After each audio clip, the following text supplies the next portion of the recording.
HighBridge, a division of Recorded Books, presents I Hear Your Voice by Young Ha Kim, translated by Chris Lee, read by David Shih.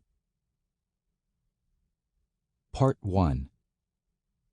A rope descends from the sky, so the beginning itself is strange.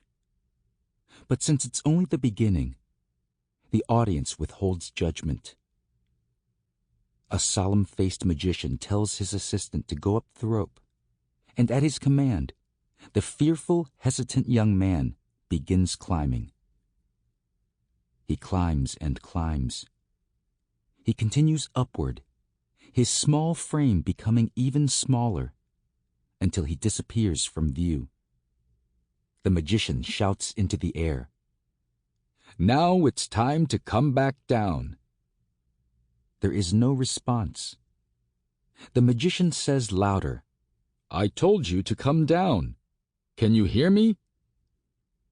When he still gets no response, the audience grows even more curious.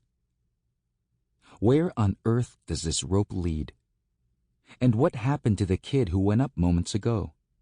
Has he arrived at another world, reached the mysterious place that we call heaven? The magician angrily grabs the rope and begins pulling himself up, until soon enough, he also disappears from view. Those gazing up begin to get neck pains and start to feel the weight of the distant sky. Then, from that high-up place, the young assistant's arms, legs, head, and torso fall, one at a time, without warning. Straight after, a dull thud, and blood splatters on the marble floor, as if someone just knocked over a wine glass on a white tablecloth. It is red and violent and chaotic. The audience recoils, shocked. Then, the magician returns down the rope with his hands coated in blood, his face frozen with anger.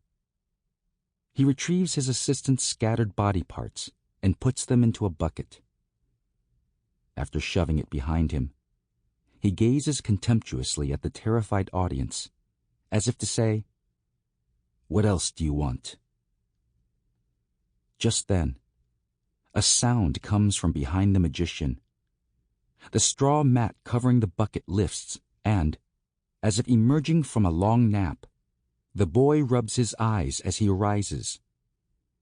The magician is more nonchalant than shocked, as if crossing the boundary between life and death is no big deal. The boy vanishes. The vanished boy dies. The dead boy comes back to life. For the sake of the audience members still skeptical of his resurrection, the limber boy does some handsprings until everyone feels reassured that he is definitely alive. Blood is coursing through his arms and legs, and his muscles and joints are functioning properly. Only then does the audience begin clapping wildly. The first person to document this act of magic was a man named Ibn Battuta. The Marco Polo of the Islamic world, he witnessed this amazing feat in Hangzhou at the end of the Yuan dynasty, and wrote about it in his massive travelogue.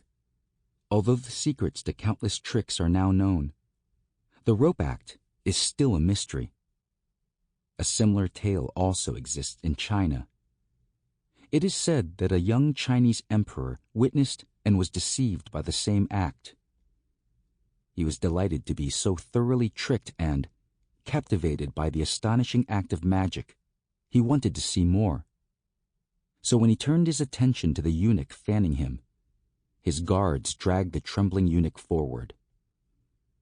The emperor reassured him, "There's no need to worry. The magician will soon bring you back to life." An aged attendant spoke up and tried to dissuade the emperor, saying what had happened was nothing more than a trick of the eye. But the emperor ignored him and said, "We will only know for certain if we try." Overwhelmed with curiosity, he ordered a massive soldier to approach the eunuch and brandish his sword. A rainbow flashed in the fountain of blood. The magician turned away from the bloody scene and quickly climbed up the rope. After he hid behind the clouds, the rope fell, twitching to the ground. It resembled the legendary serpent that had tried to become a dragon and ascend to heaven, but failed. When I first heard this old tale, I only wondered where the magician had gone.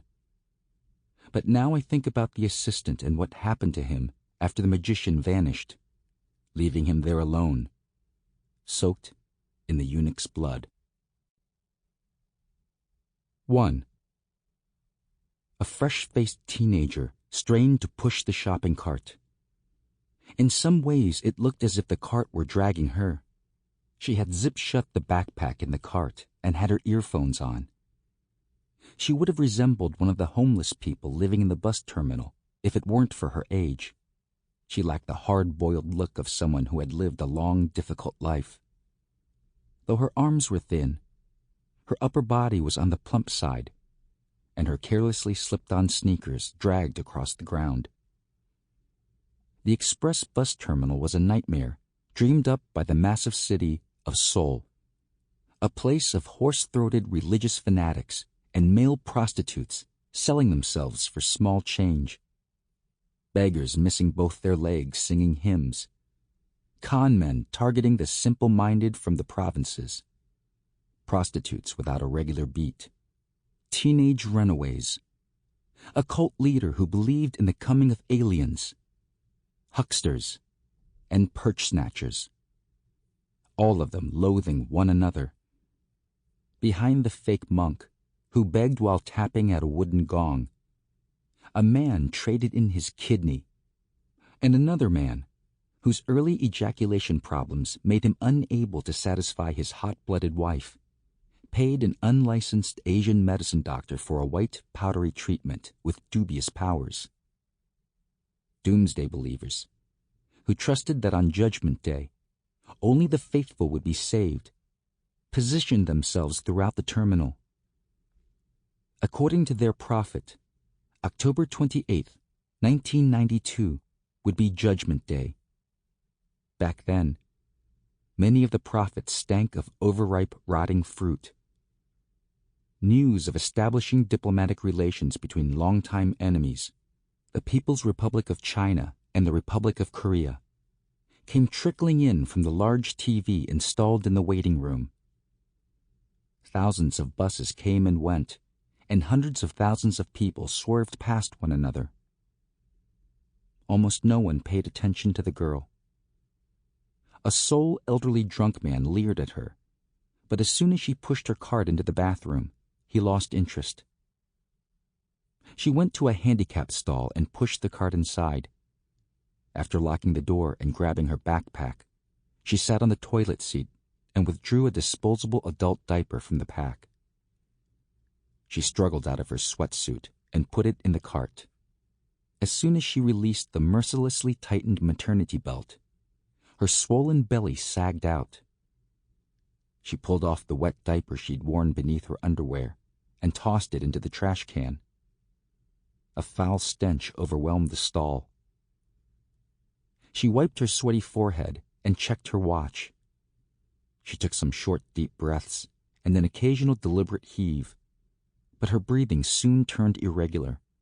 It was as if a skilled torturer occasionally left her alone, then returned on impulse.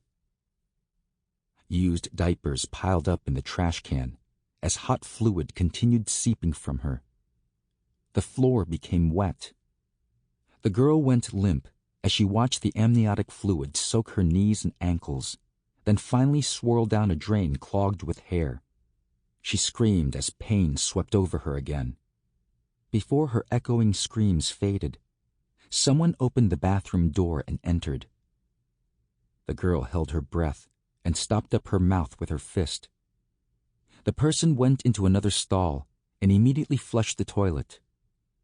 A lighter was flicked. Then smoke drifted over into the girl's stall. Finally, the person flushed the toilet again slammed the stall door shut, and hurried out. The pauses between contractions became shorter. The girl was seized by fear that the pain would last forever, and was surrendering to the savage monster ripping into her lower belly with thousands of sharp toenails, when a hot energy surged from the crown of her head to her feet. The pain disappeared as if it had never existed, as if it had swirled down some unstopped hole. She just managed to stay propped up by resting on the toilet, gazing with glassy eyes down at the strange living being dangling from her body. The creature, covered in blood and amniotic fluid, kept quivering its mouth, but it wasn't crying. The folds around its eyes twitched. The girl needed to finish before it got noisy. She had barely managed to bend and pick up the clammy thing when she wavered.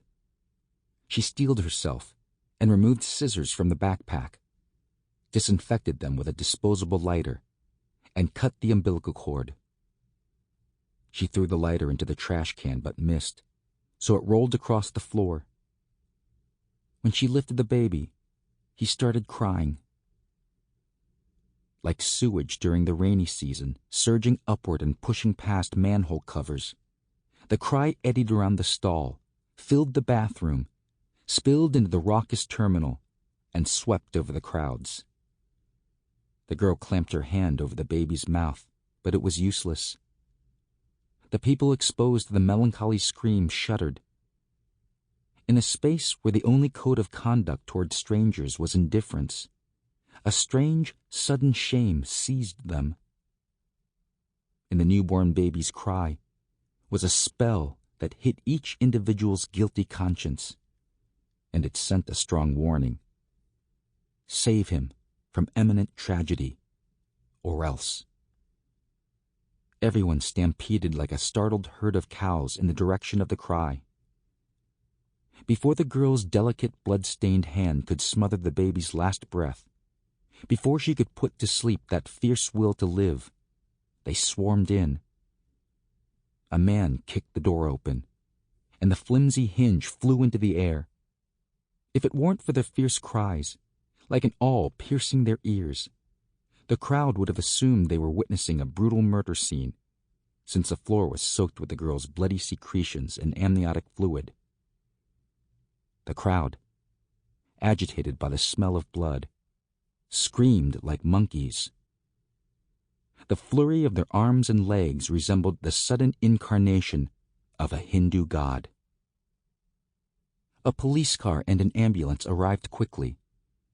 The paramedic tranquilized the girl lying on the stretcher, who soon passed out. Her mind was transported to the 2-story house of her childhood, herself asleep in a crib. A dark thundercloud hovered over. Was it about to rain, she wondered, as she continued gazing up. When the ambulance arrived at the emergency room, nurses easily lifted her and moved her to a bed. The girl suddenly looked around. Where's the bloody creature I was just holding? She didn't remember seeing it in the ambulance. What was it called?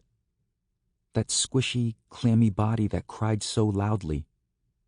A jumble of words stirred and moved restlessly in her foggy brain. Then, a word swam to the surface. "The baby! Where is the baby?" she screamed, rising from the bed until a young intern pushed her back down. 2. Next to the express bus terminal, there's an enormous plant and flower market that meets the entire city's demand for flowers. It's a place where plants are constantly on the move. Flowers collected here from greenhouses across the country are sent out to the city's flower shops, wedding halls, graduation ceremonies, and funerals. People are born, study, mate, become ill, and die, and flowers are present for all those critical moments. Withered flowers are uniformly despised. They aren't welcome beside a corpse, a newlywed couple, or a recent graduate. Fresh-cut flowers, the sexual organs of plants removed from their roots, have to be rushed to their intended destination. Mama Pig had raised Jae. I'm not sure when Mama Pig became her name, but it stuck, even though she had never been married or had a baby, and didn't look at all like a pig. She was slender for her age, and had a small appetite.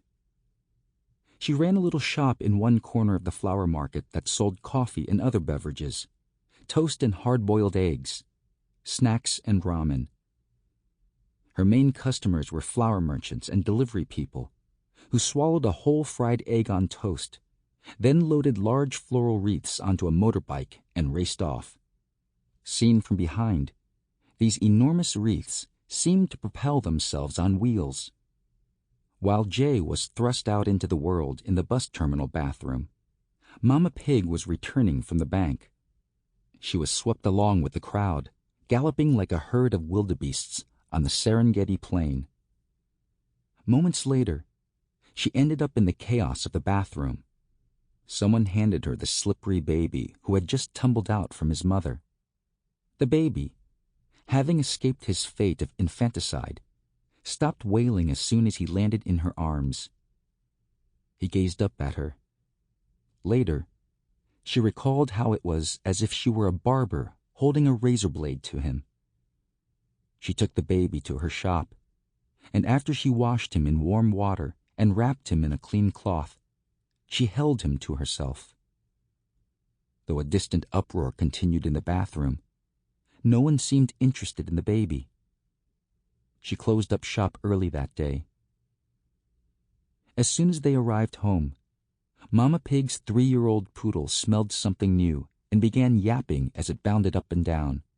She took off her wet blouse and held her breasts with both hands. "How is this possible?" she said. "Milk from a virgin's breast." While bathing the baby, Mama Pig discovered something strange on his back. She traced the bones bulging out around his shoulder blade area on both sides. But the baby didn't seem to feel pain, and just beamed.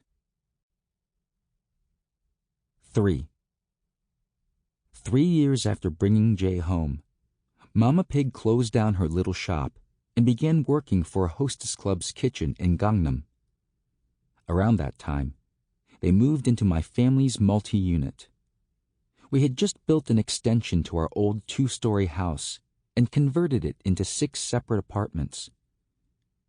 2 families each moved into the 2nd and 3rd floors, and 1 family moved into the semi-basement.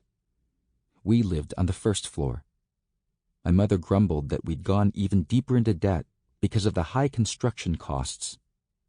A working-class family from Pakistan lived in the semi-basement.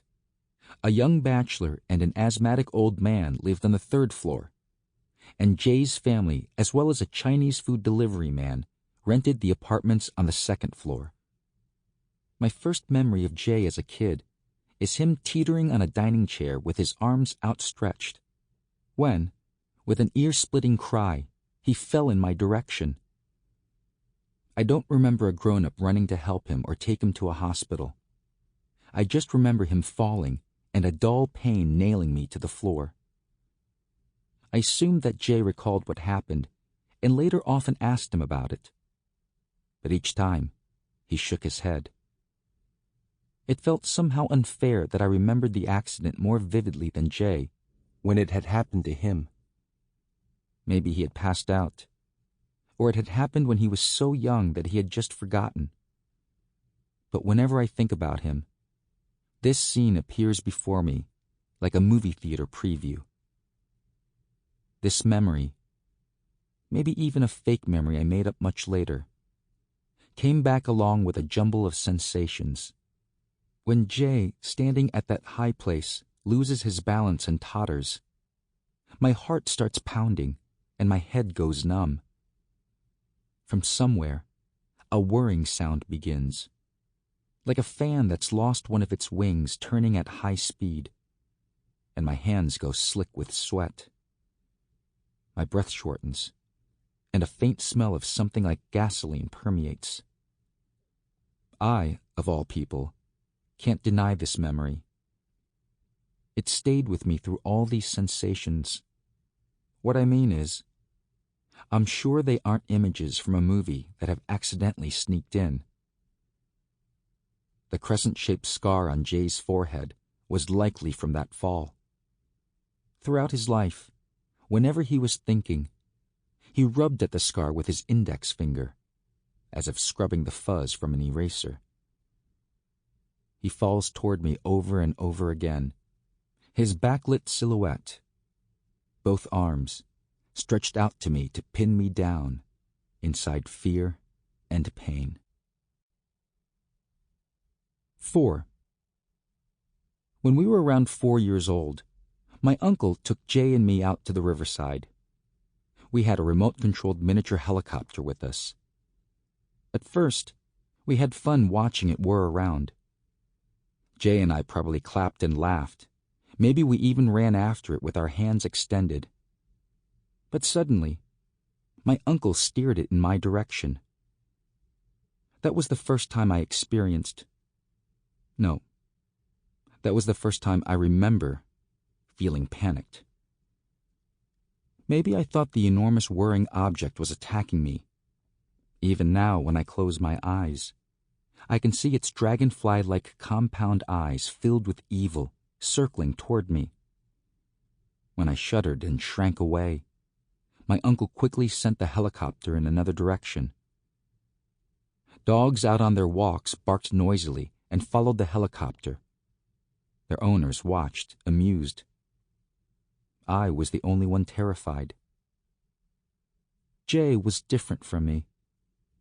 His eyes burned holes through the helicopter, as if determined to move it telepathically. I don't think he blinked. Like a catatonic patient at some mental hospital who stands in the same place all day, he tensed his arms and legs as he focused on the floating helicopter. His odd stillness stopped my crying. I started to wonder if he was actually communicating with the helicopter. I'm not sure whether I stopped talking before or after that day, but I definitely have no memories of saying anything out loud for a long time after that. The taste of terror is still vivid for me, like a giant pair of tongs squeezing my brain. It tastes like putting your tongue against a chunk of rusted iron. I'm not sure why I remember that as a taste. I understood others, and I could read and write. I just couldn't get words past my mouth. If I even thought about opening my mouth, my tongue froze and my mind went blank. Words were elusive.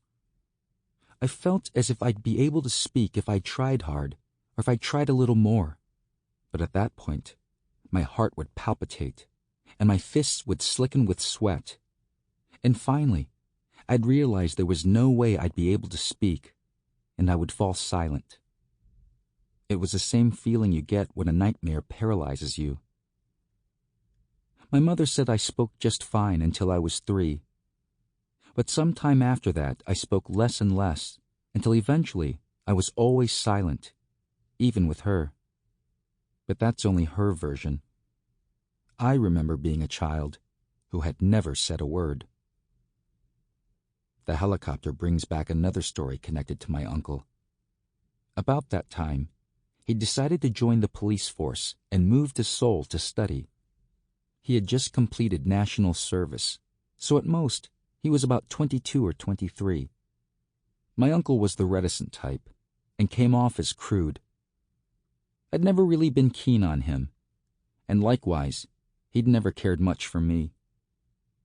He went to classes during the day, and studied in private reading rooms at night, but he ate breakfast and dinner at our house. My father was a plainclothes detective who often didn't come home for days. Sometimes he returned stinking, probably from the fine layer of tear gas that came from shutting down a protest. I associate my father with this smell. The vague memory of him staggering into the house late at night, and the acrid smell and the violent energy that came with him. That alone was enough to put me on edge. My uncle kept me company when my father wasn't home, but I don't remember it being much fun. He stayed in the housekeeping room connected to the kitchen. He despised it when I burst in, and he threw a fit each time. You could reach it only through a small door connected to the kitchen, and when the door was shut, this isolated room looked like another storage room. Because of its unusual location, I was startled each time he emerged. To a young kid like me, it looked like a secret door to another world. When my uncle was in classes, I would sneak into the room where a smell of damp laundry and sour rotting fruit clung to the walls. For some reason, he had glued glow-in-the-dark stars to the ceiling, so if you turned off the lights, the Big Dipper radiated. It was amazing to me, so I'd go into the room and switch the lights on and off. My uncle passed the exam and became a police officer. Before the results were officially announced, my father called home, thrilled that his little brother would also join the police force. I still remember the sizzle of splattering oil, the rank burning fat, and the mushiness of overcooked roasted pork belly. Jae had come downstairs for a free meal.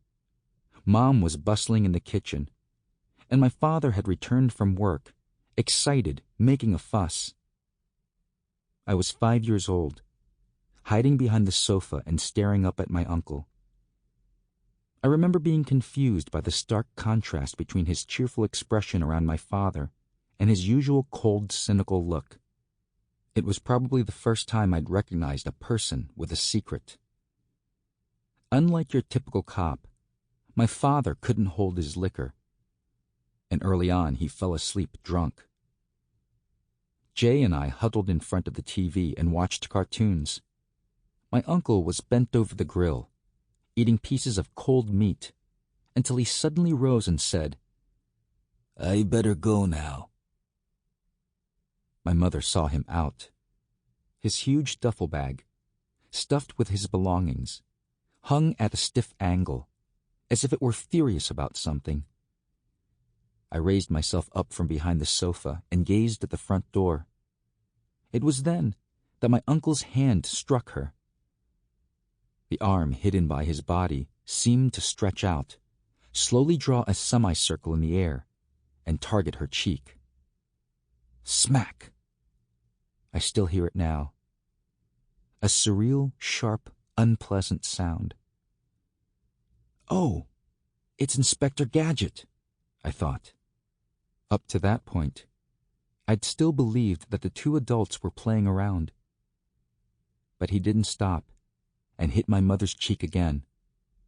I couldn't tell what it might mean for her to take 2 slaps in silence, but it felt ominous, and I had a hunch it was dangerous. There was no sign of my father. Before I knew it, I'd started to stand up, but Jae yanked me back down by the arm. He touched his index finger to his lips and signaled me to be quiet. His eerie grown-up watchfulness that day made me uncomfortable. We turned back to the TV, but our bodies were completely tuned in to what was happening out front. Soon, my uncle slammed the front door behind him. My mother cleared the table and began washing dishes. Sometimes the clinking of the dishes would suddenly stop and leave a troubling silence. But I couldn't bear to sneak glances at my mom's back, so Jae and I fixed our eyes on the TV and blankly watched the screen. My uncle visited several times after that, and he and my mother got along fine, as if nothing had happened. Each time, I wondered whether what I'd seen had actually happened. I continued not to speak. No one seemed to consider these symptoms serious. They just thought of me as a quiet kid. That is, until the kindergarten teacher called my mother and told her that I had a problem. My mother must have known that something wasn't right, but maybe wasn't ready to face it, reassuring herself every day. "He'll be fine tomorrow. It's probably nothing." Not long after that, the battles between my dad and mom began. They were violent. Sample complete. Ready to continue?